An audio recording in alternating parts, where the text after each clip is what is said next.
mais técnica. Por quê?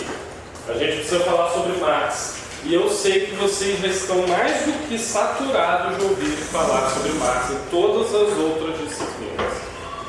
Então, qual é o esquema que a gente vai fazer? Sim, eu nunca ouvi falar sobre Marx. Eu também tive que pensar nisso. Você e Wanda provavelmente nunca tinham visto. Então, elaborei uma aula passando do básico até um nível razoável de detalhes, para poder tentar interessar todo mundo. O problema é que ela se tornou uma aula longa, com muito material. Então, isso pode ser problemático. Bom, caso eu esteja falando algo muito óbvio, vocês simplesmente me interrompam, completem e dizem, isso aí eu já sei, assim, assim, assado, e segue em frente. Pode ser? Pode. Tá. Então, caso isso aparelho decida responder, agora foi.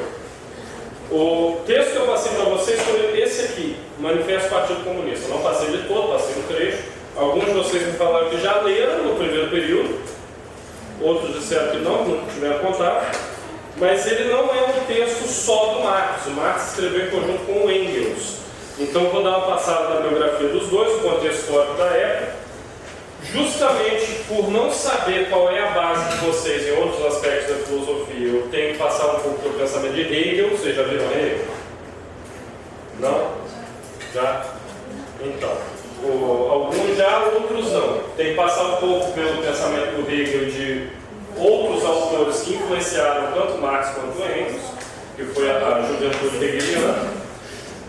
Aí passo para os aspectos que levam Marx a desenvolver a teoria política e econômica dele, porque ele parte de uma visão do que ele acredita ser o ser humano, uma antropologia filosófica, para então entrar nos aspectos econômicos e políticos, como a teoria da alienação, a mais-valia, o fetichismo de mercadoria, toda aquela coisa que já é razoavelmente batida em outras disciplinas, como em teoria política e assim sucessivamente. Pode ser? Ok.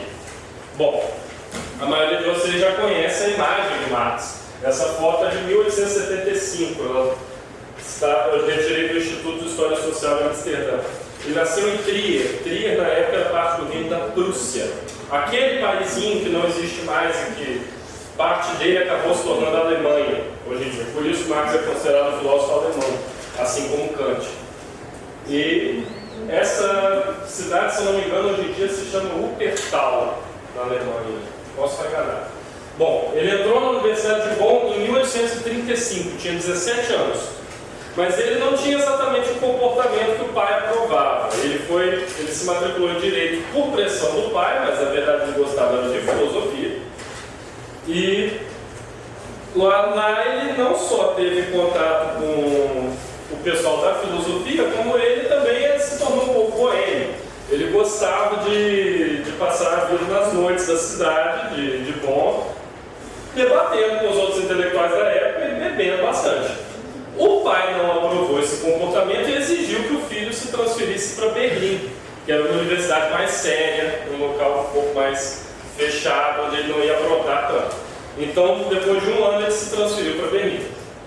Lá, ele se interessou pelo pensamento de Hegel, que tinha acabado de falecer, tinha falecido há uns 4 anos, em 31.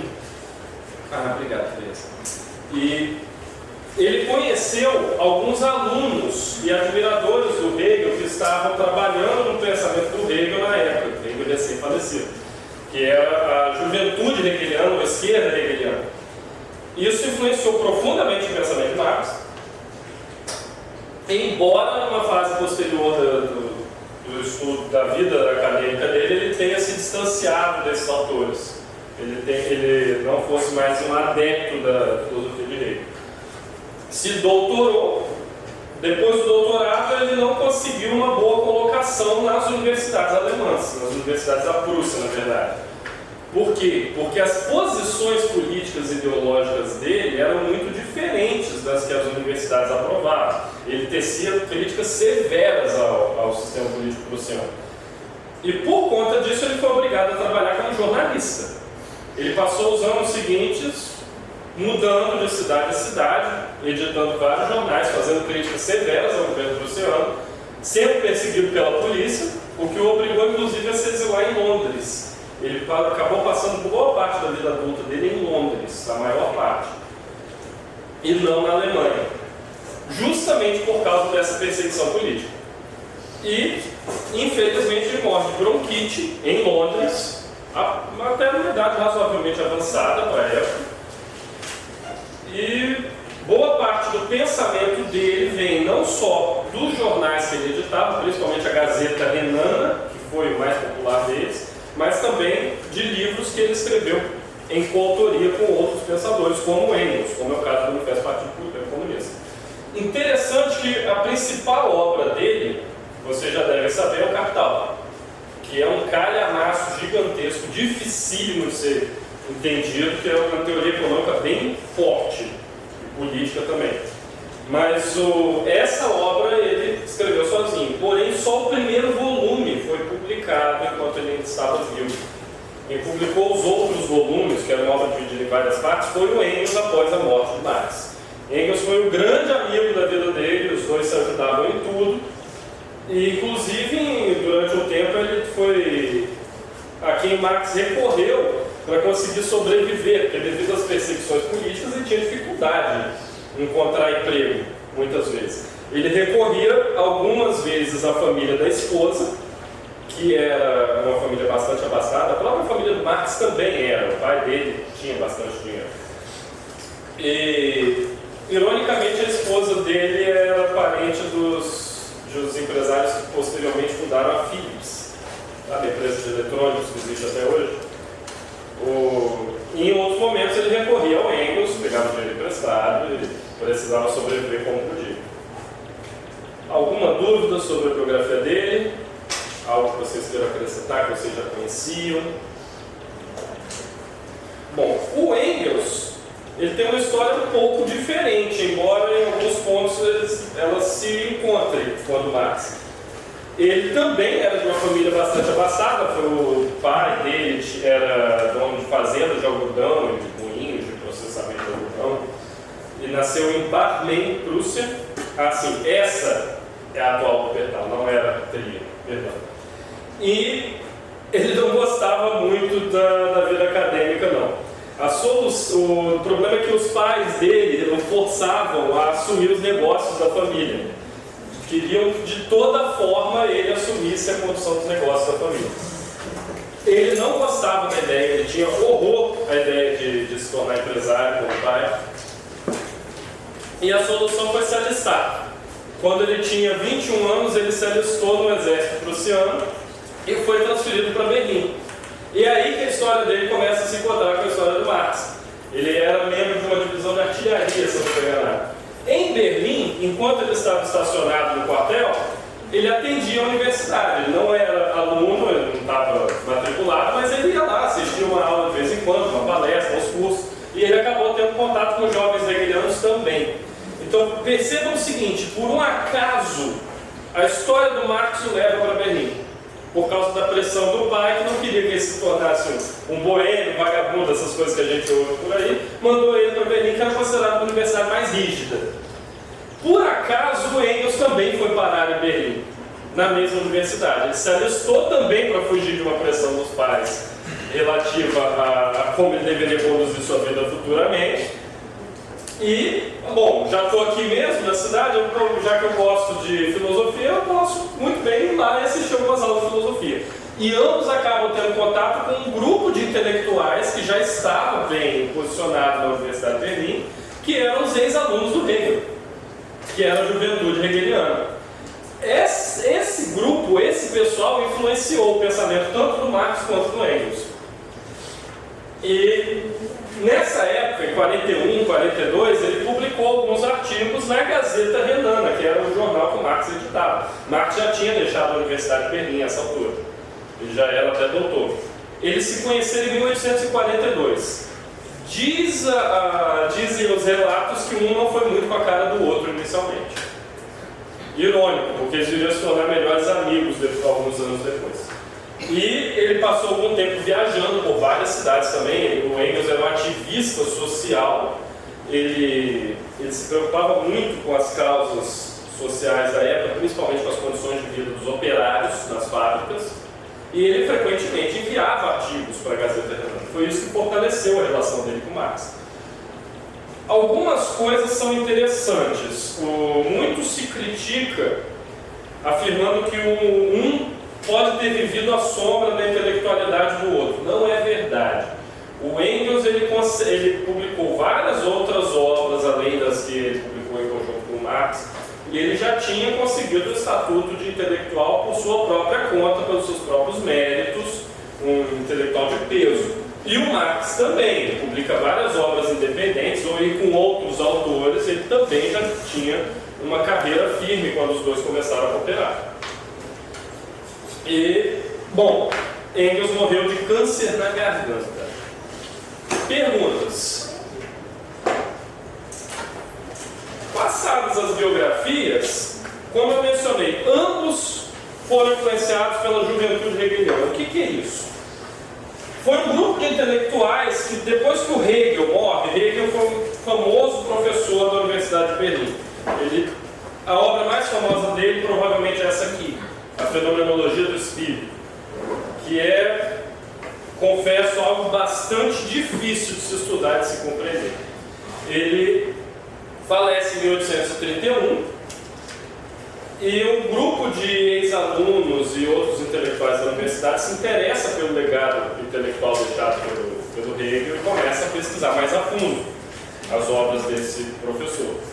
Os mais proeminentes foram David Strauss, Bruno Bauer, que foi um dos que mais influenciou Marx e Engels, Feuerbach, Ludwig Feuerbach, também foi um dos que mais influenciou, Karl Nauer, Arnold Hüg e Max Stirner. Max Stirner também foi uma influência pesada, mas ele é um daqueles autores que foi varrido para debaixo do tapete da filosofia. Ele é um daqueles que quase não se menciona. Esse sujeito é tão importante que alguns, na época de Nietzsche, acusaram Nietzsche de ter copiado todo o pensamento dele dessa obra aqui, de uma única obra do Stirner. Na verdade, Max Stirner era um pseudônimo, o nome real dele era outro, mas ele acabou se tornando conhecido por esse nome. Posteriormente, Edgar Bauer, o irmão mais novo de Bruno Bauer, e Carl Schmitt se juntaram ao grupo. O interessante é o seguinte: existia a direita hegeliana e a esquerda hegeliana. Os termos foram adotados aos moldes da Revolução Francesa. Quem concordava sem restrições com o pensamento do Hegel era a direita hegeliana. A esquerda hegeliana, que são esses autores que eu estou mencionando para vocês, eram aqueles que tinham críticas a alguns aspectos do pensamento do Hegel, embora ainda influenciados por ele. E eles acreditavam o seguinte: o propósito da história era a negação de tudo aquilo que pudesse restringir a liberdade e a razão. Nós veremos porquê daqui a pouco, quando eu explicar o pensamento do Hegel. O que os levou a criticar duramente todas as religiões da época e principalmente o sistema político prussiano. Então acho que vocês conseguem perceber um padrão aí de, críticas ao governo, que eles consideravam retrógrado. Aquele grupo é perseguido. Os membros que se juntaram ao grupo depois, como o Engels e o Marx, também passam a ser perseguidos. E, enfim, era tudo uma questão de ativismo político mesmo. Eles não concordavam com as medidas conservadoras que eles consideravam conservadoras que o reino da Prússia estava tomando na época.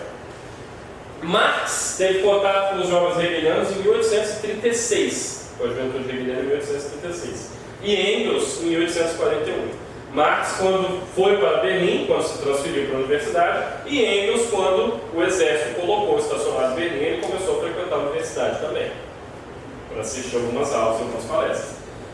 Quando Engels e Marx se conhecem, Marx já estava num distanciamento em relação a esse grupo. Ele já não tinha mais relação com eles. O Engels também já não estava concordando muito com o que eles diziam. Eles já tinham algumas críticas. E foi por isso que eles não foram inicialmente com a cara um do outro. Porque o Engels presumiu que o Marx ainda era muito companheiro desse pessoal, que ainda concordava com tudo que eles estavam escrevendo. Foi por isso que houve um estranhamento inicial. Perguntas? foi antes ou depois disso aí? A censura foi permanente. A partir do momento da morte do Hegel, quando eles começam a escrever contra o governo prussiano, inclusive alguns já antes do falecimento do Hegel, já ocorria a censura. Bom, Hegel, quem é esse cara? Ele foi um filósofo, nascido em Stuttgart, Alemanha. E ele foi a figura central do movimento intelectual que nós chamamos de idealismo alemão. Hegel ele desenvolveu um sistema filosófico que nós chamamos de idealismo absoluto. Não confundam com o idealismo transcendental, isso é outra coisa. Idealismo absoluto é Hegel, idealismo transcendental é Kant, outra coisa. E há outras formas de idealismo também. Só que uma das teses centrais do Hegel é que a mente, o espírito, a melhor tradução é espírito, por isso se chama fenomenologia do espírito, Geist. Ela se manifesta em um conjunto de contradições e oposições que no final integram-se e unem-se, sem eliminar ou reduzir nenhum dos polos originais, nenhuma das contradições e oposições originais. Isso pode parecer um pouco árido para vocês, mas vai ficar mais claro. Como assim? Dialética, já ouviram falar, né? Não se trata aqui da dialética socrática nem da dialética platônica. Da dialética hegeliana é um pouco diferente. Há opostos. A interação entre esses opostos gera, de forma dialética, conceitos. E nós, seres humanos, usamos esses conceitos para entender o mundo. Este é o primeiro ponto. Só que, para o Hegel, esse desenvolvimento ele não acontece só na mente humana. Não é só esse confronto de opostos gerando conceitos dentro da minha mente. Isso acontece através da história. Isso é um processo histórico também. E a história da consciência humana é uma espécie de jornada através de diversos estágios de explicação sobre o mundo. E aí o Hegel vai destacar o estágio mítico-religioso, o estágio isso, o estágio aquilo, etc., até a sociedade que eles viviam na época. Cada explicação distinta sobre o mundo, ela cria uma série de problemas e oposições internas, e essas tensões internas elas só são resolvidas quando a adoção de uma visão distinta que permita uma unidade maior entre os conceitos que são trabalhados. Então nós não nos relacionamos no mundo como se ele fosse distinto de nós continuamos a nos encontrar permanentemente no mundo. Isso é um tanto quanto confuso às vezes, mas pensemos no seguinte: seres humanos interagem com o mundo, a natureza, como se fosse o outro, como se o mundo natural e o mundo fenomênico dos outros, outras pessoas, outros entes, fosse o outro, algo distinto de nós. O que o Hegel está falando é que não é tão distinto quanto parece ser. Porque é a nossa mente que interpreta, e não só ela interpreta, como ela interage. Então ela também constrói o mundo, propriamente dito. Nós somos parte do mundo. Como assim? Bom, nossa mente tem que usar conceitos para a compreensão do mundo. Mas esses conceitos surgem de uma oposição de... Eu não gosto de usar o termo ideia. Bom, surgem oposições internas existentes na mente humana. Essas oposições internas geram uma série de tensões, contradições e conflitos que só são resolvidos quando é encontrada uma unidade maior que englobe esses opostos, sem anulá-los, sem anular os opostos, sem reduzi-los também. Cria-se uma síntese. E... Bom... Seria condições de existência? Como assim? No sentido de que poderia ser conflitante até o momento que a existência surgisse uma necessidade e aí ela se materializava e essa necessidade explicaria o comportamento. Algumas linhas de interpretação vão nessa vertente, sim. Mas eu particularmente não diria que é uma necessidade, que é algo distinto disso. Digamos que é o próprio processo natural de relação ao homem e mundo. Vai ficar mais claro, talvez, a partir disso aqui. O Hegel nos fala que existem dois polos, um que ele chama de abstrato e um que ele chama de negativo. O abstrato negativo apresenta uma tensão. Eles têm distanciamentos, eles geram oposições. Como essas oposições, essas tensões são resolvidas? Pela adoção de um conjunto maior, que consiga resolver essas tensões internas sem eliminar nenhuma das duas partes e sem reduzi-las, sem mutilá-las, sem alteração. Como é isso? É o que o Hegel chama de concreto. Ora, por que abstrato, negativo e concreto? A noção que esses termos dão é de que você pode formular concepções abstratas sobre as coisas. Com o tempo elas apresentam falhas, seja através da experiência, ou seja através de outras concepções que você formule, isso pouco importa, mas apresentam negações à abstração inicial, é o negativo. Como é que você resolve? Acomodando tudo num novo conjunto, que é o quê? O concreto, é o que eles chamam de concreto. Outros professores normalmente ensinam isso com uma terminologia distinta. Eles chamam de tese, antítese e síntese. Tese sendo o conceito inicial, a antítese, a negação desse conceito inicial, e a síntese quando você junta os conceitos e faz com que eles funcionem de maneira conjunta. Qual que é o problema? O Hegel, propriamente dito, nunca usou esses termos. Ele nunca usou tese, antítese e síntese. E é o que 99% dos professores de filosofia usam para ensinar. Esses termos são do Kant. Eles são kantianos. E foram popularizados por Fichte, um outro filósofo alemão, na época em que o Hegel ainda estava vivo, porque Fichte morreu antes dele.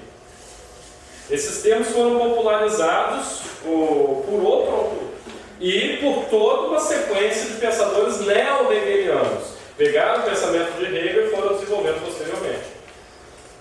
Eles utilizam essa terminologia, que é uma terminologia kantiana. O que o Hegel usa é abstrato, negativo e concreto. Mas em tudo quanto é lugar, em qualquer revista de filosofia, em qualquer livro, em qualquer livro-texto, né, que a gente usa para dar aula, vocês vão encontrar tese, antítese e síntese. Perguntas. Hegel não é exatamente um filósofo fácil. Às vezes eu me empolgo. Nada? Eu ainda não consegui ver muita diferença do que eu estou estudando de Kant. Eu queria entender onde é que ele muda. Como é que ele vai inserir esse histórico. Talvez você não esteja vendo as diferenças, porque o que eu estou passando aqui é um aspecto muito pequeno do pensamento do Hegel. Esse aspecto realmente não tem tantas distinções assim. Mas o Hegel vê isso como um processo constante. Ele também não está tão preocupado com a falta de acesso do humano à metafísica. O Kant coloca isso na crítica da razão pura, que nós não temos acesso à coisa em si. Então, nós temos que formular conceitos, etc. E no final das contas, a metafísica, ela carece de digamos que de alguns axiomas que a gente não pode eliminar de forma alguma, então ela não se torna algo relevante para o entendimento das ciências, né? A compreensão do mundo fenomênico. O Hegel, ele na verdade está trabalhando com a noção oposta. Ele está querendo mostrar que sim, é possível conhecer o mundo fenomênico e não devemos jogar totalmente fora a metafísica. Ele parte desse pressuposto. Na verdade, ele tenta salvar a razão humana daquilo que o Kant colocou, que é, olha, infelizmente a gente não tem tanta certeza das coisas quanto a gente pensa que tem. Então, nesse sentido, eles são pensadores bastante opostos. Boa parte da fenomenologia do espírito é uma pesada crítica ao Kant. Agora, é claro que ele vai se aproveitar de categorias kantianas que vão auxiliar na interpretação do pensamento dele. A diferença de termos, tese, antítese e síntese, dá noções muito abstratas, que são os termos que o Kant utiliza. Já quando Hegel fala em abstrato negativo concreto, ele já está falando de algo bem mais palpável, bem mais próximo da nossa experiência cotidiana, bem menos árido. O próprio termo negativo no lugar de antítese e o termo abstrato no lugar de tese, ele nos leva a uma visão mais concreta de mundo, trocadilho proposital. Por quê? Tese, antítese e síntese, tese e antítese são meramente ideias opostas. Isso é um idealismo. Quando Hegel fala de abstrato e negativo, levando ao concreto os termos abstrato e negativo, concreto, ele está falando que há ideias mais áreas, ele está falando que há coisas mais palpáveis, então a noção é diferente da Ele kantiana. está querendo juntar os empiristas e os racionalistas, assim como Kant, parece que vai na mesma direção. Em parte, eu diria que não totalmente, porque ele ainda dá uma ênfase exagerada ao racionalismo, né? Ao idealismo, por isso que ele é um idealista. Ele dá uma ênfase exagerada na razão. O mal que guia o mundo. Mas, para o pensamento do Marx e do Engels, por que isso é importante? Porque esse grupo de pensadores que estudava a obra do Hegel tinha visões distintas da do próprio Hegel. E essas visões distintas influenciaram Marx e Engels. Por quê? Para o Hegel, existiam forças que guiavam a história. Você não tem um processo histórico que o leva a pontos, digamos que um ponto em que a civilização está no seu fundo.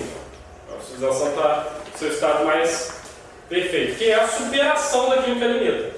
Ora, a história da civilização é a história de abstrato, negativo e concreto. Cada vez que você atinge o concreto, você atinge um novo patamar que te leva a uma nova formulação abstrata, um novo negativo, um novo concreto. Então a história é uma bola de neve, digamos assim. E as forças que guiam a história são duas, a razão e a liberdade. Tudo que limita a razão e a liberdade prejudica o andamento da história. Mas o espírito, aquilo que eles chamam de Geist, supera tudo aquilo que limita a razão e a liberdade. Por isso que se chama fenomenologia do espírito. É como o espírito funciona. Literalmente esse é o nome do livro. Só que Hegel considerava que na época tanto a liberdade quanto a razão tinham atingido o seu máximo, o seu pico. Elas estavam corporificadas no Estado prussiano. Aí que entra o pensamento político. Ele era um defensor do Estado prussiano na época. Ele era um defensor daquela forma de governo que era aplicada na época. O Estado prussiano era o cume, era o ponto de maior desenvolvimento desse processo histórico, desse processo dialético de tensão entre abstrato, negativo e concreto. Ele era o grande concreto, a grande manifestação do espírito. E os jovens hegelianos não concordavam com isso. Eles concordavam com a parte sobre a liberdade e a razão. Só que eles discordavam da visão de Hegel sobre o ponto máximo da história. O fim da história, que o Hegel chama. A história chegou ao seu fim. Estamos no melhor ponto possível. Por quê? Porque eles consideravam que o Estado prussiano era retrógrado, era politicamente retrógrado. Então, o processo dialético que o Hegel descreveu, eles concordavam com a dialética hegeliana. Eles só discordavam que ela tinha atingido seu fim, seu ponto máximo. Olha, não acabou a história. Ainda tem outros patamares a serem atingidos, distintos desse aqui. Não, Hegel, você está errado. O Estado prussiano não é a melhor bolacha do pacote, não é o que há de melhor em termos de civilização. Na verdade, a gente ainda vai chegar no que há de melhor em termos de civilização. Para os jovens hegelianos, para a esquerda hegeliana, foi nesse ponto no qual o Hegel errou. Só isso.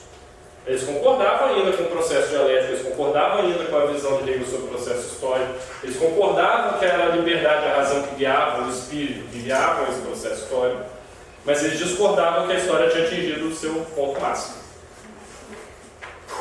Perguntas? Ele errou de propósito, né? Como? Ele errou propositalmente. Nunca saberemos. Está evidente. Hegel teve muitas brigas com outros autores da época. Por conta disso, por conta do posicionamento político dele. Que ele apoiava o tipo de Estado que existia. Tá. Como isso influenciou o Marx e o Engels? Os três, o Hegel, o Marx e o Engels, assim como toda aquela longa lista de autores que eu mencionei antes, eles se utilizam da noção dialética do Hegel. Essa noção de essa oposição entre abstrato e negativo levando ao concreto. Ou, se vocês preferirem os termos que a maior parte dos professores de filosofia utilizam, tese, antítese e síntese, levando a síntese. Só que o pensamento do Hegel é idealista, por quê? Ele dá primazia a conceitos, os conceitos estão acima das demais coisas. Ele bota a importância demasiada naquele negócio de espírito, o espírito, né, a razão. Ele dá uma importância exagerada a isso. Espírito aqui não é em sentido religioso, é a razão humana. E, por outro lado, qual que é a discordância? O Marx, o pensamento dele é chamado materialismo histórico. Por quê? Porque para o Marx as condições materiais do mundo são mais importantes do que as ideias. São as ações humanas que moldam o mundo, não a razão humana, propriamente dita, o espírito. Claro, ela está envolvida no processo, mas não é o fator primordial. São os atos que moldam o mundo. Não é meramente a especulação filosófica. E Engels adapta a visão do Marx em algo que é chamado normalmente materialismo dialético. Ele aplica o materialismo histórico do Marx a outros campos, como por exemplo o desenvolvimento da ciência na época. O que tinha de mais avançado em termos de ciência era a teoria da física de que calor era matéria em movimento. Nós hoje sabemos, ou pelo menos acreditamos, se você levar em consideração que a ciência não é algo tão perfeito assim, que calor não é matéria em movimento, é energia em movimento. Mas na época considerava-se que era matéria em movimento. E o Engels viu nisso, nesse processo científico, a mesma dialética hegeliana. Olha, está em movimento, é o movimento da história, o movimento da natureza também, o movimento do mundo, então tudo tem movimento. Ele tentava agregar uma visão holística de mundo. E nisso ele se baseou muito em pensadores pré-socráticos para construir as teses dele. Então, os três utilizavam essa noção de confronto entre opostos, que é uma noção pré-socrática, levando a um todo maior, que também é uma noção pré-socrática. Mas o Marx, o Hegel fala que a razão é a parte mais importante desse confronto entre opostos, desse conflito. O Marx fala que são as condições materiais do mundo, como o mundo está organizado, como as coisas são na realidade, enquanto matéria. E o Engels, ele, concorda com o Marx, mas ele acredita que isso não pode ser aplicado somente à política, à economia, mas isso deve ser aplicado a todos os campos do saber, incluindo o pensamento científico. Marx, ele percebe que as pessoas se reconhecem como seres duais, são seres em ato e seres em potência. Terminologia totalmente aristotélica que eu usei aqui, não é a mesma terminologia que o Marx usa. Ou seja, aquilo que nós somos e aquilo que nós desejamos ser. O ser humano sempre se percebe enquanto aquilo que ele é e aquilo que ele quer ser. Só que, para o Marx, isso provoca uma espécie de cisão interna. E como que o sujeito resolve essa tensão interna? Ele molda a natureza. Como? Porque, através dessa cisão, o sujeito encara a si mesmo e os objetos do mundo como seus, o que permite que ele realize-se como humano quando ele manipula essas coisas. Então, a natureza humana, se a gente pode dizer que existe algo que é próprio do ser humano, da nossa própria natureza, é uma função do trabalho humano. Por quê? Porque é o trabalho que permite essa interação. Essa interação com a natureza, essa interação com o outro, essa interação comigo mesmo também. O trabalho sobre si mesmo, digamos assim. Então, Marx, ele reconhece o quê? Na visão dele, o trabalho é o que torna o homem aquilo que ele é, o ser humano.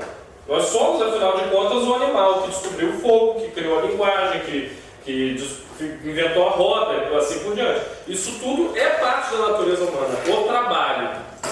Essa coisa de moldar o mundo, moldar a natureza.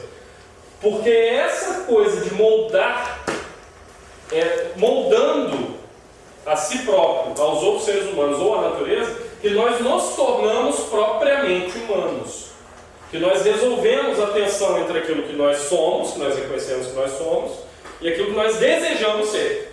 Aquilo que nós projetamos para o futuro. No final das contas, a antropologia filosófica de Marx existe uma projeção. O ser humano se projeta, ele faz planos.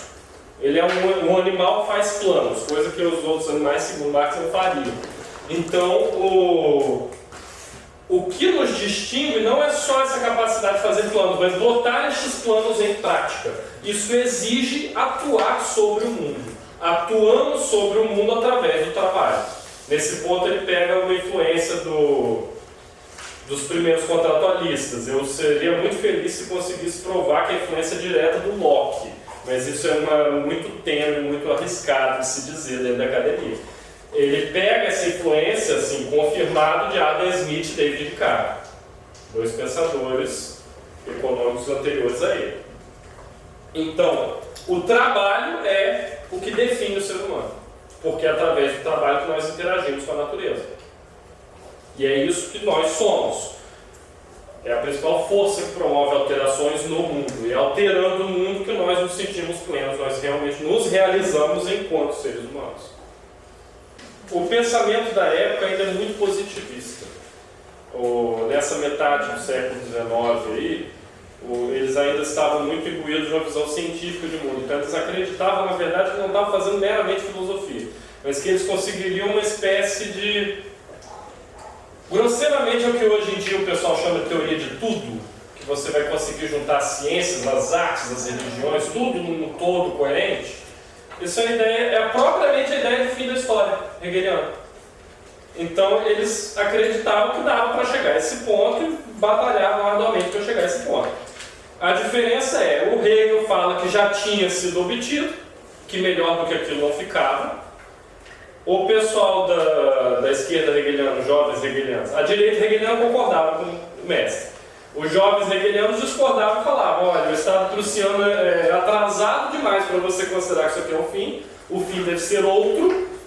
E o Marx e o Engels chegaram à conclusão de que o fim da história efetivamente ocorreria quando as contradições econômicas que geram contradições políticas fossem resolvidas. Porque eles percebiam exatamente isso, a economia como motor da história. Mas é interessante que você percebe isso também até na Bíblia.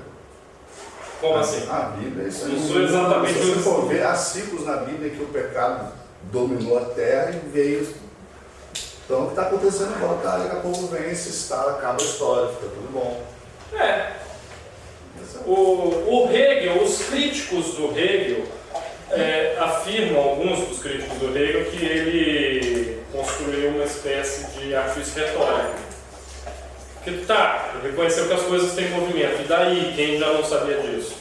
É uma crítica até um pouco desonesta em alguns pontos, mas ela tem um quê de verdade, que é o quê? Nos termos que foram colocados por ele, é impossível não acertar. É impossível porque o raciocínio, algumas vezes, ele é tautológico. Ele apresenta algumas definições circulares na sua estrutura interna. Aí, é claro, exige todo um estudo mais aprofundado, tem que pegar a fenomenologia do espírito toda, tem que pegar as críticas todas. Aí foge um pouco ao âmbito de filosofia social e política e já entra em metafísica, teoria do conhecimento, outros campos bem mais complexos. Mas é uma das críticas que fazem a ele, que na verdade a história não terá um fim, jamais. Ele diz isso, né? Depois ele quer dizer o contrário. Mas o interessante é que, tirando um ou outro dos jovens hegelianos, a imensa maioria acreditava que haveria sim um fim. Teria um ponto culminante. E o Marx e o Engels também. Para o Marx e para o Engels é quando a luta de classe é dissolvida. Os outros autores vão dar cada um as suas próprias definições. O Stirner, por exemplo, ele fala da dissolução da moral tradicional. Por isso que o Nietzsche é acusado de copiá-lo. Mas cada um vai dar a sua própria solução. Mas no geral eles acreditavam que haveria um ponto culminante, um pico, em que o processo dialético ia acabar. Ia chegar ao concreto propriamente dito. Volta de Jesus. Por aí. Tem aquela piadinha, né, de que o Hegel botou o trabalho do Kant todo empilhado, apontou para o alto da montanha e falou, é Deus. Ou é o Espírito. Porque do jeito que você falou, o espírito viria dominar o homem, né? E por sua vez, Perdão, o espírito dominaria a natureza humana e, por sua vez, a razão sobressair. Então, Não é que ele domine, não é que o espírito domine a natureza humana. Ele é a própria expressão mais autêntica da natureza e da natureza humana. E por natureza humana você tem que englobar a razão também. Ele é a manifestação no real do que é humano.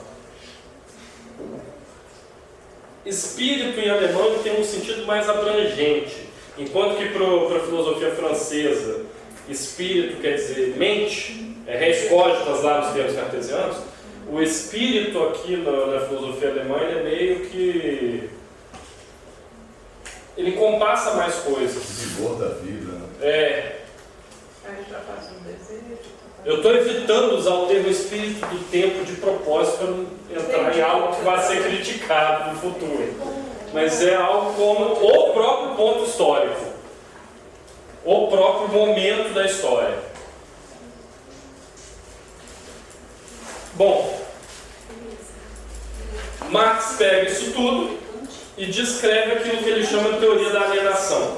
Ou melhor, que nós chamamos de teoria da alienação em relação a ele. Ele fala meramente alienação. O que é isso? Alienar é excluir. Fulano é alienado, ele é excluído. Quando você fala uma pessoa que é fulano de tal é alienado, normalmente você está falando em sentido intelectual, a pessoa é ignorante. Ela não tem as informações necessárias. Então ela é excluída daquele rol de informações que existem à disposição das pessoas. Você pode usar em outros termos. Fulano foi, em outras situações, fulano foi alienado dos seus bens. Tomaram os bens dele. Eu fui alienado do meu relacionamento. Você levou um pé na bunda. Então, você pode usar o termo de outras formas. Alienar é excluir. E o Marx ele fala de alienação nesse sentido. Na teoria de alienação do Marx, ele fala que existe uma alienação social das pessoas. Socialmente, as pessoas excluem o quê? Elas se excluem em relação a aspectos de sua própria natureza, daquilo que os torna humanos. É por isso que a visão política e econômica dele parte de uma antropologia filosófica. Primeiro, ele tem que definir o que é o homem, que é isso até que o Antônio destacou, que o Engels também define muito bem. Olha, o homem é um ser que constrói, que interage com o mundo, que trabalha. Pablo Picasso dizia que o trabalho é necessário ao homem, porque o homem inventou o relógio despertador. Então, sendo esse ser que molda a natureza, que molda os outros e que molda a si mesmo, que ele entende a natureza como o outro, embora para o Hegel não seja o outro, mas o próprio humano está também nisso. Quando o ser humano é retirado dos aspectos naturais dele, que é exatamente essa interação, esse moldar, esse projetar para o futuro, ele é alienado socialmente. Ele não deixa de ser humano, mas ele socialmente ele reprime algumas características. Tem aspectos psicológicos fortes no trabalho do Marx também. E ele é profundamente influenciado por 3 obras para construir essa teoria. A Essência do Cristianismo, de Feuerbach, lá da juventude hegeliana, porque o Feuerbach ele era um crítico muito ferrenho das religiões. Então ele coloca que o conceito de Deus é algo que aliena os seres humanos sua própria natureza. Olha, eu não dou conta das responsabilidades, eu invento um amigo imaginário, isso é a visão do Feuerbach, tá? E eu uso isso para explicar tudo. Se algo de bom acontece, porque foi Deus que quis. Se algo ruim acontece, Deus que quis. Então, na verdade, eu estou deixando de raciocinar por conta disso. Então, Feuerbach coloca o conceito de Deus como algo que exclui o ser humano de sua própria racionalidade, que atrapalha o desenvolvimento do ser humano. O Engels, em 1944, escreveu uma outra obra chamada Situação da Classe Trabalhadora na Inglaterra. Ele passou meses perambulando pelas fábricas de Londres e ele relatou todo tipo de coisa que ele viu. Trabalho infantil, más condições de higiene. Escreveu um livro sobre isso. E é nesse livro que surge o conceito de luta de classes. Alguns vão afirmar que Proudhon falou disso antes. De fato, Proudhon falou disso antes, lá na França. mas não de uma forma tão bem desenvolvida quanto aqui. Outros vão dizer que o Marx já tinha antecedido o conceito em outras obras. Aí é aquela velha história de debate entre acadêmicos de linhas distintas. Só que o Max Stirner, este caboclo aqui, que eu mencionei que foi varrido por debaixo do tapete da filosofia, ele escreveu em 45 este livro, único em sua propriedade, que é uma péssima tradução do título, mas eu prefiro manter essa, porque é a que está sendo vendida no Brasil, no qual ele pega a essência do cristianismo do Feuerbach e expande. Expande como? Dizendo que qualquer conceito, qualquer valor externo ao sujeito é alienante. É um fantasma mental, é um espectro mental, são os termos que ele usa. O Max Stirner diz, olha, não é só Deus que é o amigo imaginário que está prejudicando o uso da nossa razão. Todo o restante. Nação, pátria, honra, estes conceitos, todos prejudicam o desenvolvimento da razão humana. Sim. Quando você falou de alienação, lembrei que no Sociologia 2 a gente aprendeu que Marx considerava alienação, não sei se eu vou falar direito, mas o homem produz algo e essa alguma coisa que ele produz o domina. E a gente aprendeu em relação à mercadoria, né? O homem produz a mercadoria e essa mercadoria o domina. Fetichismo do produto. Isso. E aí que você falou do cristianismo, eu lembrei de algumas citações que tem até na Bíblia, né? Que eu lembro que quando, acho que Moisés foi na parte dos 10 mandamentos, a população, eles precisavam de algo para adorar e que dominassem eles. Então eles criaram os bezerros de ouro. Então eu fui ligando isso, como isso é alienação. Eles produziram algo para essa coisa dominar eles. Aparentemente, se você for levar para um lado mais existencial, o Stirner ele já adianta algumas coisas desse naipe nessa obra. Aparentemente o ser humano tem muita dificuldade em amadurecer e lidar com a responsabilidade. Então, para o Stirner, ele cria espectros mentais para lidar com essa responsabilidade, para se auto-justificar. Por que você fez isso? Por que você matou sua mulher? Foi pela minha honra. Criou uma desculpa. Para o Stirner, ele está inventando uma desculpa. Por que você foi para a guerra? Pela minha pátria. Criou uma desculpa. O Stirner vê isso como... Qual é o termo que ele usa? Bom, a moral da história é que há pessoas que sabem que são manipuladas por esses conceitos e há pessoas que não sabem e ainda assim os absorvem.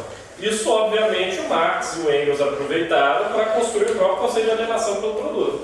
Porque o mercado te aliena, o produto te aliena, os meios de produção te alienam, mas você não sabe. Eles são espectros rondando o seu pensamento. Você acredita que aquilo é natural. Porque para o Marx e para o Engels, qual que é o problema? O problema não é ideologia, o problema não é digamos, a imposição de conceitos ao homem. O problema é que o homem não sabe que são conceitos. Ele não sabe que aquilo é criado. Ele pensa que aquilo é natural, sempre existiu, é um fato da natureza. Então, ele não luta contra as contradições. Ele não chega a uma nova síntese. Desculpa, então eu sou consumista. Olha, um exemplo clássico. Por que você fez isso? Por que você está trabalhando aqui? Porque eu preciso. É assim, a vida é assim. A gente tem que trabalhar para ganhar dinheiro para sustentar a família. Não é assim. Tem outros meios de viver. O que eles estão falando é isso. Olha, nem tudo é dado natural. É fato da natureza. Fatos da natureza, na verdade, são bem poucos. O principal, o ser humano interage com o mundo. Ele trabalha. Agora, o que ele vai produzir com esse trabalho é outra história. Como ele vai se relacionar é outra história. Isso tudo já foi criado em cima. E as pessoas tomam como algo natural. Esse ponto o Marx tirou claramente do Stirner. Claramente. Mais questões? Bom, a alienação é o resultado sistêmico de se viver em uma sociedade socialmente estratificada. Por quê? Porque quando você é membro de uma classe social, você se torna uma parte mecânica dessa classe social. Você não é mais considerado como uma pessoa, você é uma peça da engrenagem do sistema.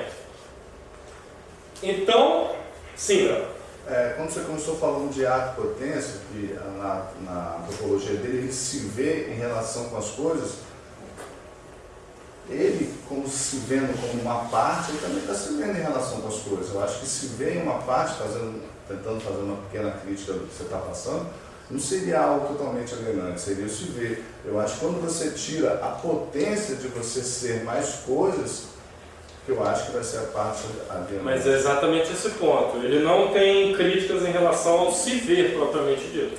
Na verdade, isso para ele é necessário a revolução, atingir um novo estágio da história da humanidade. O problema dele é justamente o não se perceber enquanto parte desse todo, que é exatamente a alienação. Você é alienado, você é excluído, mas você não percebe as causas dessa exclusão em relação à sua própria natureza. Você não percebe, por exemplo, que o que você produz não está sendo usado para o seu bem, e sim para o bem de outro, e assim por diante. O problema dele é mais o não se ver mesmo, como você está colocando. Mais questões? A gente nem percebe, né, que a gente constrói um prédio e não vai poder morar comigo. Pois é.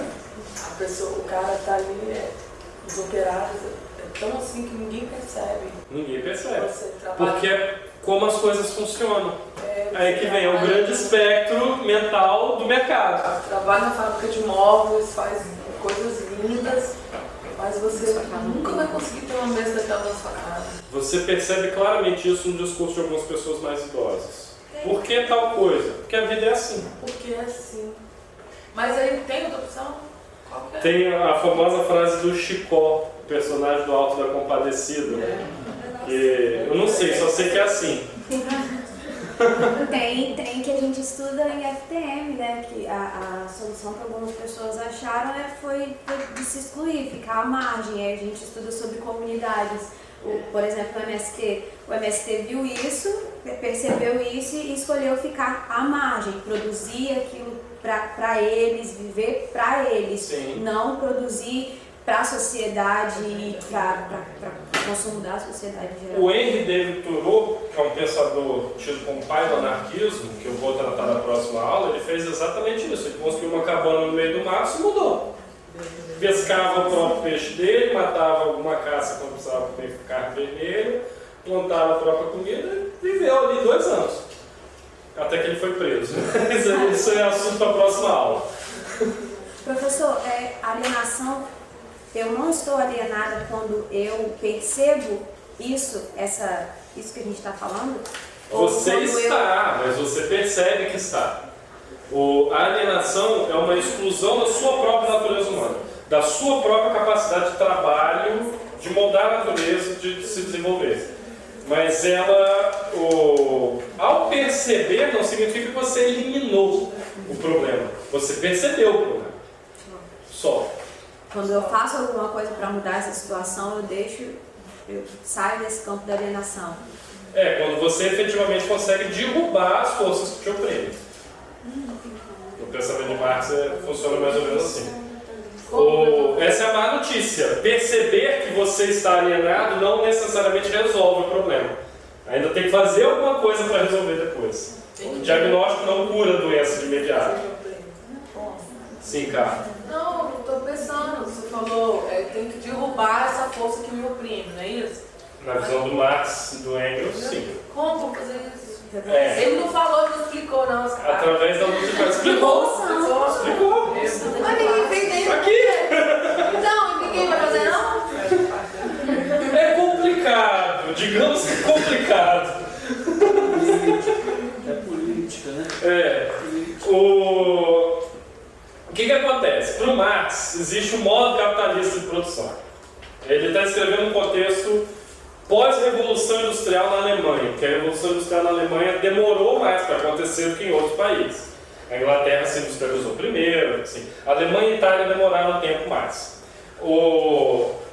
No modo capitalista de produção, o que acontece? O trabalhador, que é parte desse modo de produção, ele perde a capacidade de conceber a si próprio como diretor de seus próprios atos, como responsável por si mesmo. Então ele passa a ser visto pelos outros e a ver a si mesmo e a agir como uma entidade econômica. Ele é um número, ele é uma peça na engrenagem. Isso é alienação, você é só uma engrenagem do sistema. Isso é a parte mecânica de uma classe social. É tirado do artesão, é tirado ele do interior, é tirado a matéria-prima, a distribuição, é tirado tudo. Sim. E ele passa a não mais saber como produzir todo o produto, apenas uma pequena parte, colocado sobre o mesmo teto. Exatamente. De onde o Marx tira isso? Teve um pensador francês anterior a ele, chamado Alexis de Tocqueville. O pensamento de Tocqueville é muito interessante. Vale a pena ler as obras dele. Só que o interessante é o seguinte, o principal do Tocqueville é que ele falava da possibilidade da democracia, aquela democracia do Rousseau tão bonita, gerar novas formas de tirania. Vejam como ele é atual. Só que essas formas de tirania, elas não tomariam a forma de um tirano, como lá o soberano do Bodin, do Hobbes, do Dante. Elas teriam a forma de um despotismo burocrático. Como assim? As coisas iam funcionar de modo a oprimir as pessoas sem uma figura personificada do tirano, sem um único indivíduo lá que fosse identificável como um déspota. Ou seja, um despotismo difuso. As pessoas seriam oprimidas, digamos, pela situação das coisas, mas não por um indivíduo poderoso. O que levaria, claro, a toda uma série de dificuldades de como derrubar. Porque quando você tem um ditador, é fácil, ele está ali. Você cria uma revolta civil, expulsa ele da cidade, dá um tiro nele, se vira, e você se livrou do problema. Agora, quando você não tem um ditador, mas todo o sistema está oprimindo, como é que você resolve? Para o Alexis de Tocqueville, isso era um despotismo burocrático, a burocracia ia fazer isso. Para o Marx, esse déspota que não seria passível de identificação, esse déspota não identificável, seria o capital, o dinheiro, que é parte essencial da economia, do sistema capitalista de produção. Então, na verdade, o Marx ele não exclui essa ideia, ele só deu nome aos bois. Ele está falando, tem um despotismo burocrático sim, mas é o próprio dinheiro que é o déspota. Ele tentou identificar, ele aproveitou a ideia de Tocqueville. Natália está com a expressão pensativa, preocupada. Não?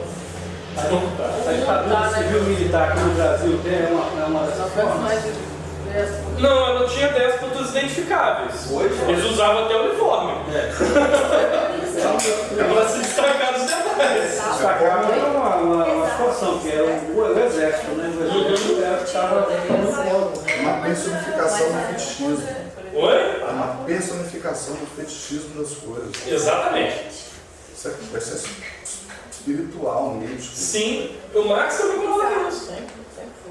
Vânia, você ia falar alguma coisa? Está na Bíblia também. Sobre que é mais atual do que a ditadura, na verdade. É muito mais atual. Isso aí é isso. Ele viu isso assim que a Revolução Francesa começou. Começou não, o Tocqueville nasceu depois, mas ele viu aquele clima político que foi gerado pós-Revolução Francesa e ele olhou aqui, isso vai dar errado. Essas brigas do parlamento aí, não vão, os jacobinos e os girondinos, não vai chegar a lugar nenhum. E percebeu o problema. É mais atual do que o problema da ditadura. Bom, como é que funciona? Marx fala de 4 tipos de alienação. A alienação do trabalhador em relação à sua atividade produtiva, a alienação do trabalhador em relação ao objeto de sua atividade produtiva, que é o produto, a alienação em relação aos companheiros de trabalho, porque o ser humano é um animal gregário, ele vive em comunidade, e a alienação do trabalhador em relação ao seu próprio potencial humano, que foi basicamente o que eu tratei até aqui. Já discorri bastante sobre isso. Qual que é o problema? Por que o ser humano se torna alienado? Por que ele é excluído dessas coisas? Porque ao invés de se perceber enquanto ser autônomo, lembra daquele conceito lá da autonomia do Kant que eu passei para vocês? Ele é direcionado a atividades, a objetivos, a modos de fazer as coisas que não são determinados por ele, são ditados por alguém de fora. Quem é esse alguém de fora? De acordo com Marx e Engels, é a burguesia. Quem é a burguesia? São os donos dos meios de produção. é quem tem as condições de fazer que a produção aconteça. E por que o trabalhador tem o seu modo de agir ditado pela burguesia? Porque a burguesia quer extrair algo desse sistema, que é o quê? A mais-valia. A mais-valia é um conceito que o Marx cria, que é a base do lucro que os industriais vão usar para competir entre si. Porque afinal, eles competem usando o dinheiro como arma. Como é que eles vão obter o dinheiro? Através da mais-valia. Bom, para surgir a mais-valia, ele tem que fazer com que o trabalhador faça o que ele quer. Então, os objetivos do trabalhador são direcionados por essa classe social, burguesia. Agora, em detalhes, alienação do trabalhador em relação à atividade produtiva dele. O trabalhador não trabalha para si mesmo, para satisfazer suas próprias necessidades.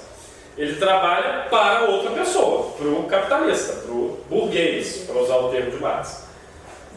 Em troca do quê? Em troca de um salário. Só que é um salário de subsistência, ele é suficiente para atender poucas das suas necessidades, não todas. Você não atende todas as suas necessidades físicas, espirituais e Só as afins. condições mínimas de sobrevivência. Para você voltar para o trabalho. Exatamente, porque se isso não acontecer, você não volta no dia seguinte. Para te manter sendo só mais um trabalhador e não um empregador, né? Exatamente, porque senão o sistema todo entra em colapso. Você viu um filme que é com... Não estou dizendo muito filme não, mas eu assisti. É com um cantor aí que na verdade não tem mais salário nem dinheiro, são dias de vida.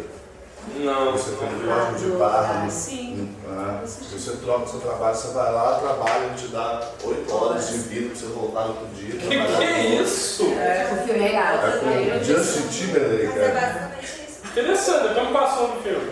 Daqui a pouco nós vamos trabalhar para pagar as horas livres. É ficção, suponho. É ficção, é no futuro, aí todo mundo não tem mais dinheiro. Em caso real, existia um cantor bem famoso na década de 80, o Prince, que até o pessoal acusava ele de plagiar o Michael Jackson e tal. O Prince perdeu o nome dele. O nome dele era propriedade da gravadora. Era parte dos direitos autorais. Então quando ele rompeu com a gravadora, ele ficou sem nome. O cara não tinha nome. O que ele fez? Ele criou um símbolo, ele chamou um publicitário, criou um símbolo. Ele falou, agora em protesto eu vou passar a atender por esse símbolo. É uma coisa impronunciável, não tem como. Aí acontecem coisas interessantes, do tipo, logo depois que isso aconteceu, gerou uma polêmica, porque ele estava protestando contra a tomada do nome dele. Ele fez uma tatuagem com um símbolo, inclusive. Ele estava sendo entrevistado e a jornalista vem cá, eu vou te chamar de quê ao longo da entrevista? Falou ao vivo. Eu tenho que ter um vocativo, né, pra gente interagir aqui. Ele inventou uma onomatopeia na hora.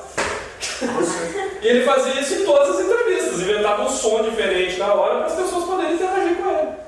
Ele não tinha nome. Chega a esse nível. Bom, o salário de subsistência existe para que a pessoa volte, porque afinal o sistema precisa ser excluído. Se não tiver excluído, ele não funciona. Se não tiver aquele cara que está passando fome, você não vai trabalhar. Porque você trabalha porque você não quer ser igual a ele. E tanto os trabalhadores quanto os capitalistas, eles creem que esse salário significa que a atividade produtiva, a produção, pertence ao capitalista. O trabalho do trabalhador pertence ao capitalista.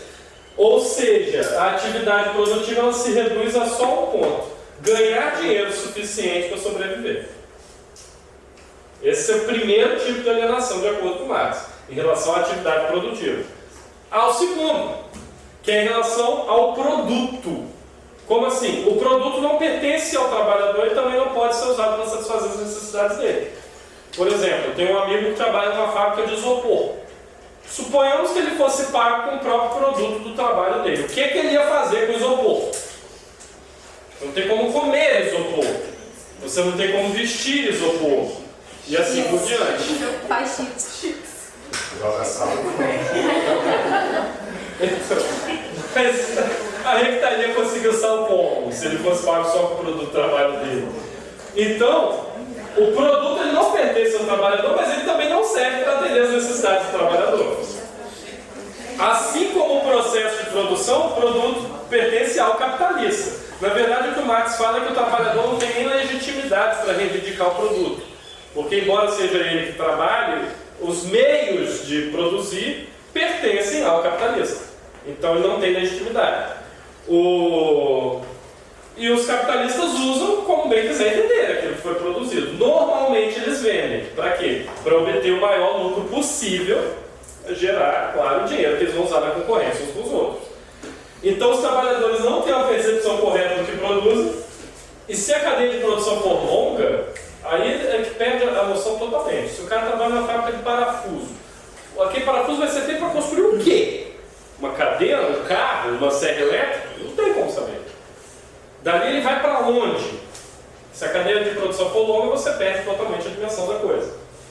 E o trabalhador não tem jeito, meios de determinar o que vai produzir e nem de determinar o uso que será feito daquilo que ele produz. Tipo, olha, eu quero que este parafuso vire depois um carro. Não tem como dizer isso, porque o produto não pertence a ele.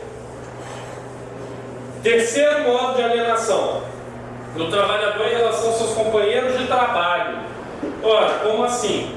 O trabalho vira um produto comercial. Esse produto comercial ele pode ser trocado no mercado. Mercado competitivo, é o famoso mercado de trabalho. Então o trabalho deixa de ser uma atividade socioeconômica construtiva, uma atividade coletiva, cooperativa, que visa o aprimoramento da sociedade. Ele vira o quê? Uma competição. Os trabalhadores competem entre si. E os capitalistas, os donos do meio de produção, eles estimulam essa competição. Como? Através do salário. Olha, você produz mais, toma aqui um aumento. Olha, você trabalha mais duro, toma aqui um dia de folga. Só o mais apto vai sobreviver. Olha, você é um bajulador, toma aqui uma promoção. Isso acontece. Então, o capitalista estimula aqueles que trabalham mais duro, aqueles que produzem mais, aqueles que agradam mais ao chefe. Para quê? Para que o outro, na competição, queira também obter aquele benefício. E quanto mais gente estiver oferecendo o mesmo trabalho, você pode pagar menos. Exatamente. Quanto menos qualificado for, quanto maior a disponibilidade de corpos aptos a trabalhar, a menor função que você precisa exercer, só bater o martelo. Exatamente. Quanto mais especializado, mais difícil é você encontrar um profissional. Isso é teoria econômica básica.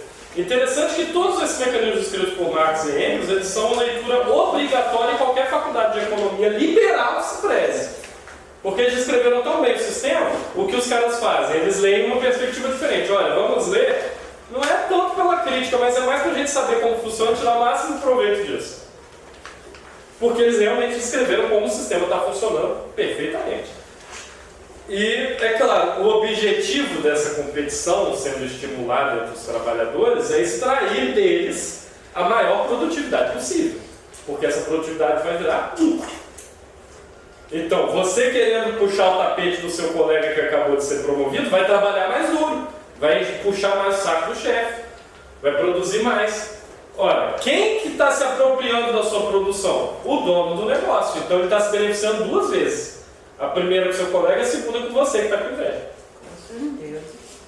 E claro, isso gera hostilidade entre os companheiros de trabalho. Por isso você é alienado em relação aos seus companheiros de trabalho. Porque você... Isso naquelas plaquinhas de funcionário do mês, né? Exatamente. Box. Exatamente. Box, McDonald's, C&A. Bolsa de produtividade CNPq. Sim, não. Dá a impressão, agora no final, depois de toda a aula, dá a impressão que realmente a dialética parou, mas aonde ele não queria que parasse. Às vezes dá essa impressão. Aí parece que foi ele que contribuiu para que seja. O tiro saiu pela culatra, Exatamente. Às vezes dá essa impressão. Quarto tipo de alienação e último, do trabalhador em relação ao seu próprio potencial humano. Ora, dentro das circunstâncias históricas, o ser humano deveria ser livre para subordinar a vontade dele a demandas que ele impõe a si próprio, porque o ser humano deveria ser autônomo.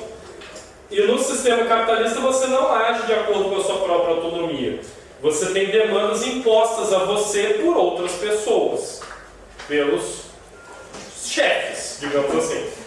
Então você realiza cada vez menos como ser autônomo e acaba reduzido ao papel de besta de carga ou de máquina, executando um trabalho mecânico ali, que não te satisfaz nem fisicamente, porque você não está produzindo as coisas que você consome, nem existencialmente, não te traz satisfação psicológica, nem nada. Joseph Klimber. Por aí. O resultado é uma massa de pessoas que são incapazes de expressar aquilo que os torna propriamente humanos. Aquilo que os faz humanos, as suas capacidades especificamente criativas.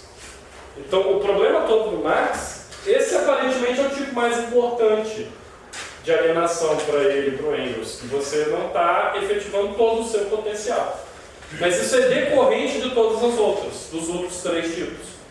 Por quê? Ora, nós não estamos fazendo aquilo que nos satisfaz, aquilo que nos torna plenos, porque as condições sistêmicas fazem com que nós sejamos excluídos da cooperação com outras pessoas, excluídos daquilo que a gente produz, e assim por diante. Conversar essas condições econômicas atuando no existencial do mundo. Sim, existencial. Agora, como isso é feito? Através da mais-valia. Como eu mencionei, o primeiro uso do termo foi feito por Proudhon, pensador que nós vamos estudar na próxima aula. Mas é central no pensamento do Marx, ao ponto de que o Marx ficou consagrado como se tivesse sido o criador do conceito. Tem várias maneiras de calcular a mais-valia. Inclusive, economistas debatem constantemente sobre qual a maneira correta de calcular. Dependendo da fórmula que você usar, ela vai chegar a resultados diferentes. A formulação geral é o seguinte: existe uma diferença entre aquilo que é produzido e o quanto você precisa para produzir. Ora, para produzir 1 quilo de papel eu preciso de, sei lá, 1 centavo em matéria-prima, custos trabalhistas, energia, água, tudo, né? E eu vendo cada quilo a 10 centavos. Olha, tem uma diferença. Para onde vai essa diferença? Esse é o problema da mais-valia. E o Marx dá a mais-valia essa fórmula aqui. P dividido por V igual a K. Sendo que P é o sobretrabalho, que ele chama de sobretrabalho. V é o trabalho necessário para se produzir algo. E K é o percentual de mais-valia gerado. Mais-valia é medida em percentual, não é em número absoluto. Há economistas que fazem cálculos ligeiramente diferentes desse, que falam como valor absoluto. Exemplo. Você trabalha 8 horas. 5 dessas horas produzem o suficiente para pagar o seu próprio salário diário. Certo? Você recebe X por hora trabalhado. Só que no cálculo você trabalha 8 horas, depois de 5 horas produzindo, já se acumulou o suficiente para pagar o seu custo.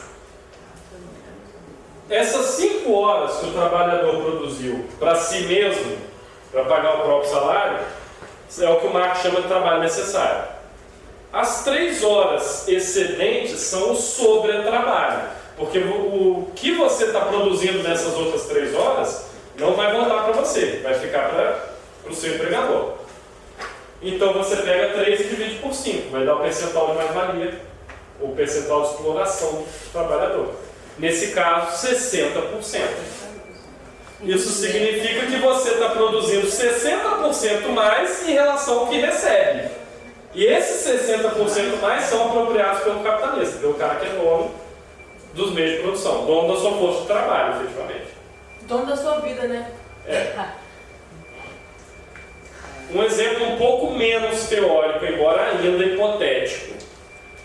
Em uma jornada de trabalho de 10 horas diárias, um vendedor que trabalha só por comissão, sem o salário fixo, eu tirei o salário fixo para o cálculo ficar mais simples, eu estou usando números redondos para o cálculo ficar mais simples, fecha 5 mil em vendas. E a comissão dele é relativamente alta, é 20%.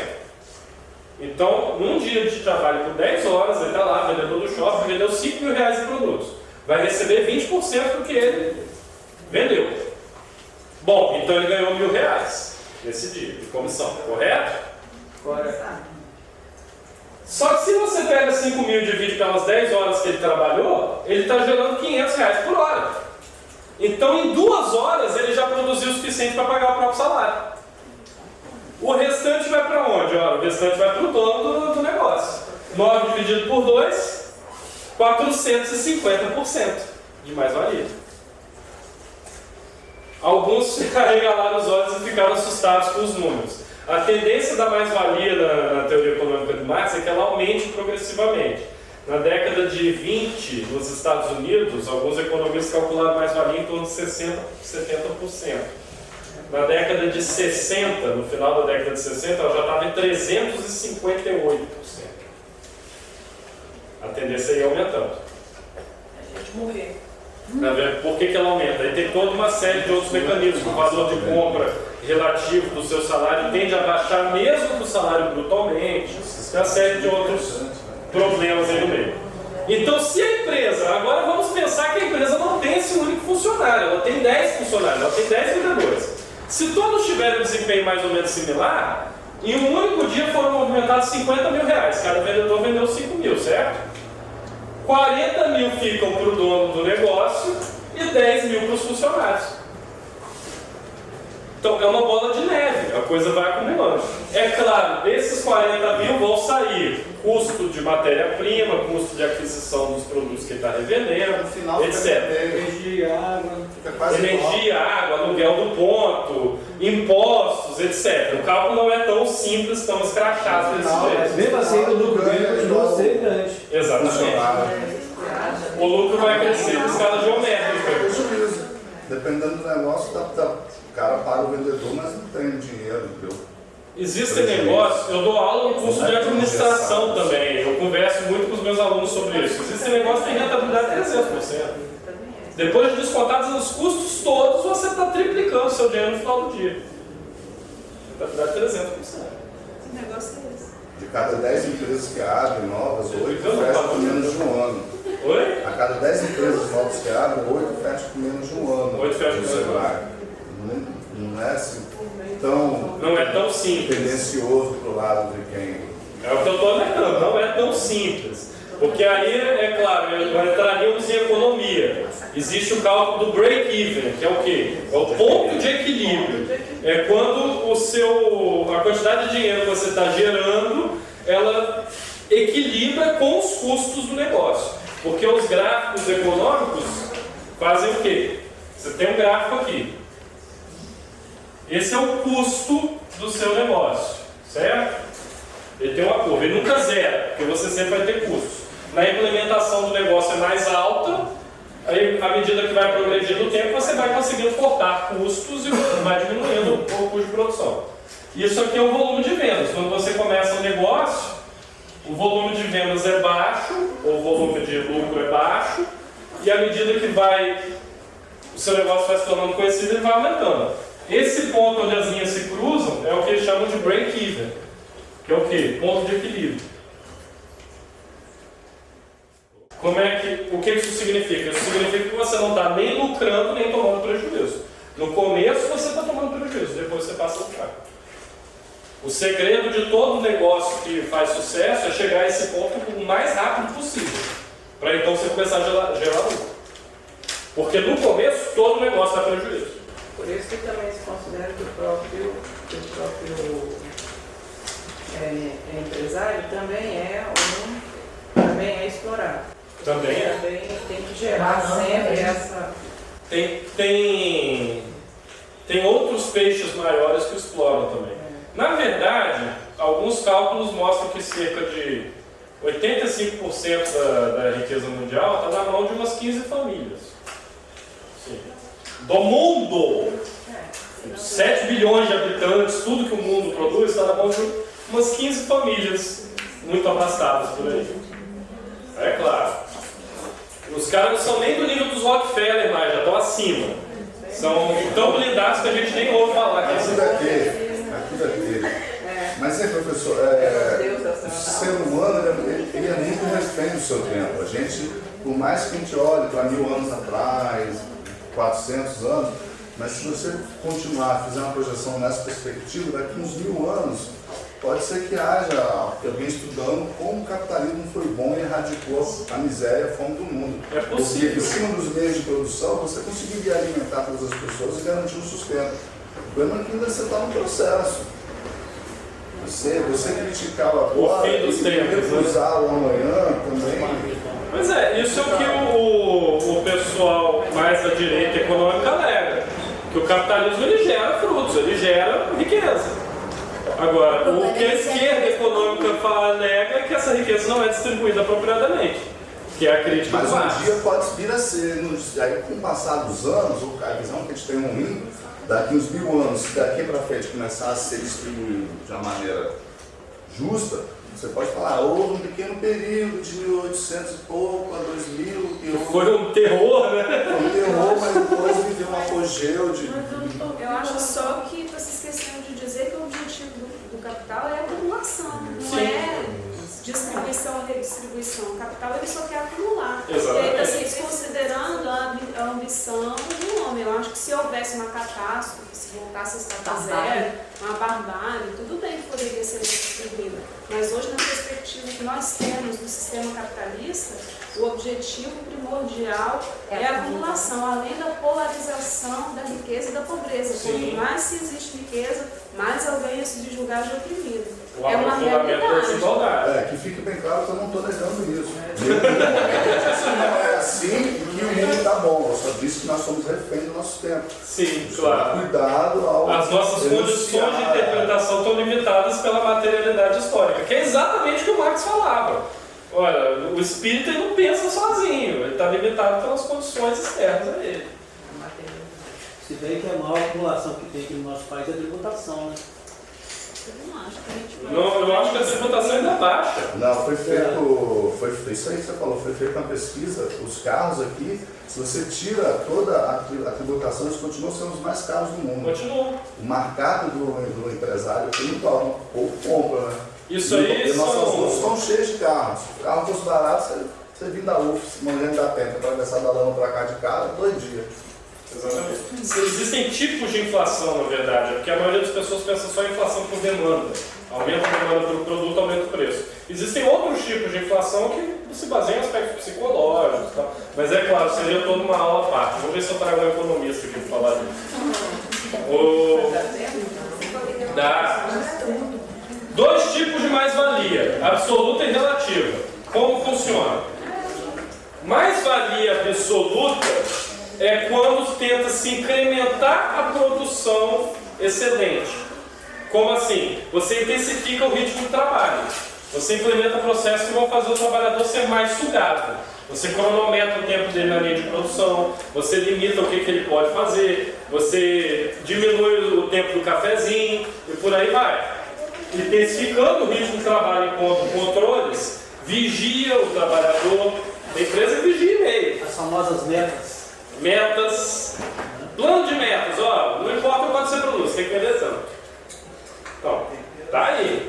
É um meio de intensificar o ritmo do trabalho. Isso é mais-valia absoluta. Só que a mais-valia absoluta chega no limite. Que limite é esse? Chega um ponto que você não consegue mais sugar o trabalhador. Não. Porque ele vai estar exaurido. Não, tá morto. Já morreu. Por aí, ele não aguenta mais. Você não tem mais como intensificar o processo. Então você faz o quê? Você apela para mais-valia relativa. Como que ela funciona? Você aprimora a extração, você introduz inovações, sejam elas tecnológicas ou metodológicas, que vão reduzir os custos de produção, vão reduzir o tempo necessário para produzir. Então, aquele mesmo tempo que o operário levava para fazer um parafuso, sem alterar as condições de trabalho dele, você consegue fazer que ele produza 5 parafusos, com uma máquina nova. Ora, ele está produzindo muito mais, só que o salário dele não aumentou. E esse excedente vai para quem? Para o capitalista. Mais-valia relativa. E essa mais-valia hoje, ela está fazendo o caminho inverso. Hoje em dia, as grandes empresas, as grandes corporações, elas querem manter o seu empregado ganhando bem, trabalhando pouco, tendo uma qualidade de vida melhor. Não em todas, dada a situação, mas há um caminho reverso. Porque isso aumenta a produção. Porque Eu estou gritando para esse lugar. Porque hoje em dia, com a grande circularidade da mão de obra, as empresas estão começando a perder muito. Sim. Para fidelizar o trabalhador e continuar mantendo a mais-valia, está havendo um caminho reverso. O capitalista é tão esperto que faz a gente pensar nisso. Exatamente, eu não acho uma reverso. Não é. E o exército de reserva? Lucrando sempre Isso, é. E o exército de Eu reserva? falei que é um caminho reverso, mas mantendo a mais-valia. É um caminho reverso. O empregado começou a se explorar tanto, começou a... camisa que com o outro. de estuprar.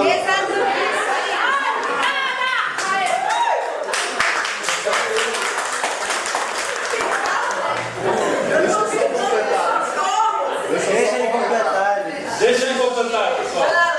O empregado passou a ser tão explorado que ele passou a não gerar mais a mais-valia. Aham. Então houve uma tentativa de como eu posso dizer, trazer o empregado de volta para o ambiente mentiroso que ele está, mais agradável, para manter a mais-valia. Eu não falei que ele deixou de ser explorado, eu falei que estava fazendo... Dentro da teoria econômica de Marx e Engels, isso é uma forma de mais-valia relativa. Você aprimora a satisfação do trabalhador de forma que ele consiga trabalhar mais duro e produzir mais. Dentro da teoria econômica deles. Aí é claro, esses debates eles Isso são aí é certos ou errados. vinculado quando Getúlio Vargas bota a CLT, porque ali era uma jornada de trabalho de 20 horas, 8 horas, então já não estava gerando mais a mais-valia. Sim. Então, não foi assim porque foi uma lei, foi a lei que foi aceita pelo empresariado. O Getúlio Vargas tem todo o problema do trabalhismo, que aí é toda uma outra questão histórica de limitar o número de sindicatos, ele se baseia lá no trabalhismo do Mussolini, tem toda uma coisa ainda maior complicador. Isso aqui, afinal, é uma aula introdutória, né? A gente é limitado em alguns temas. Bom, eu vou entrar na próxima aula em fetichismo, mercadoria e falsa consciência, mas eu vou também falar de luta de classes e dos anarquistas. Eu vou tentar concentrar tudo numa aula só. Leiam o texto do Proudhon que eu deixei para vocês. A propriedade é o roubo. Eu escolhi o Proudhon e o Proudhon para fazer uma oposição entre os anarquistas europeus e os americanos. Eles têm visões econômicas diferentes.